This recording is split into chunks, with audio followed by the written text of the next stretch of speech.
मिल गया सब। चारों भाई और उनकी बीवियां एक कमरे में बैठे हैं। भैया आप कर करा के खत्म करो इस बंटवारे के किस्से को। ठीक है, बताओ तो फिर कैसे करना चाह रहे हो। भैया सबसे बड़े आप हो तो आप ही बताओ। ठीक है, तो भाइयों देखो, अब जो मैंने सोच रखा है वो ये है कि इस घर और खेड़ा किराना के 3 हिस्से होंगे। एक मेरा, एक मंगल का और एक धीरपाल का। चंदन और अवंतिका ये सुनकर हैरत में रह जाते हैं। फिर मैं कहाँ जाऊंगा भैया, और अवंतिका? हमें क्या पता, जिंदगी भर तुम दोनों मियाँ बीवी को घर पे बिठा के खिलाते रहेंगे।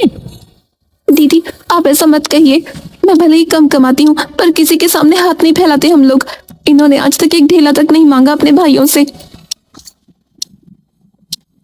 अरे तो कौन सा एहसान कर दिया, दुकान में एक भी काम करता है ये, बस पैर पकड़े बैठा रहे। अरे ये क्या बात हुई भला भैया, आपको पता है इनके पैर में दिक्कत है, सीढ़ियां तक उतरने चढ़ने में दिक्कत होती है इन्हें। तो यूं ही बैठा ले इसे और बिना कुछ करे बस पैसे देते रहे। हाँ, और तू तो वैसे भी काम पर ही जाती है, तेरे पीछे से सारा घर हम ही संभालते हैं, तो तू बता तेरा कैसे हक पड़ गया रे इस घर पे। दीदी तो मजबूरी है ना काम करना, आपसे तो पैसे मांग नहीं सकते क्योंकि फिर आप लोग बोलोगे कि बस पैसे ही मांगते रहते हैं। और इन्हें तो मैं कोई तकलीफ आने नहीं दूंगी, चाहे मरती मर जाऊं, आप चाहे कुछ भी सोचें। अरे बस भी करो अब तुम सारे। सब लोग एकदम से चुप हो जाते हैं। अवंतिका, तुम दोनों को भले ही घर या दुकान का हिस्सा नहीं मिल रहा हो, पर खाली हाथ नहीं भेज रहा आप लोगों को। यहीं पास वाले गांव में एक घर है, हमारे दादा का हुआ करता था कभी।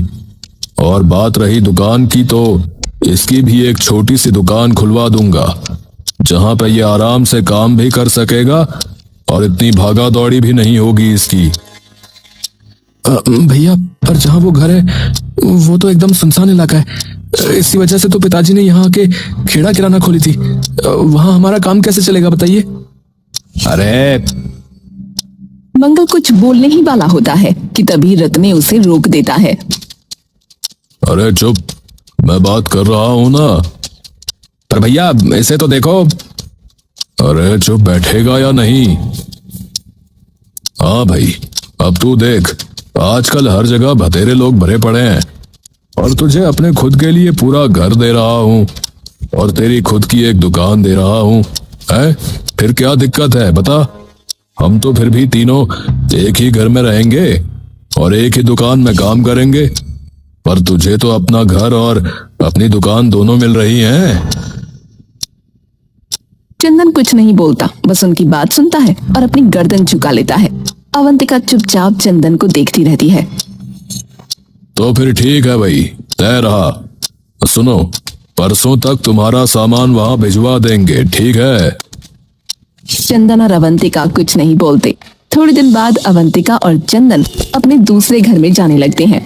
भूरी और छन्नो वहीं खड़ी उन पर ताने कस रही होती हैं। दीदी देखो तो जरा, मुंह लटकाए ऐसे जा रहे हैं जैसे हमने इन पर कितने जुल्म ढाए हो। जाने दे, कम से कम उस लंगड़े की शक्ल तो ना देखनी पड़ेगी अब इस घर में।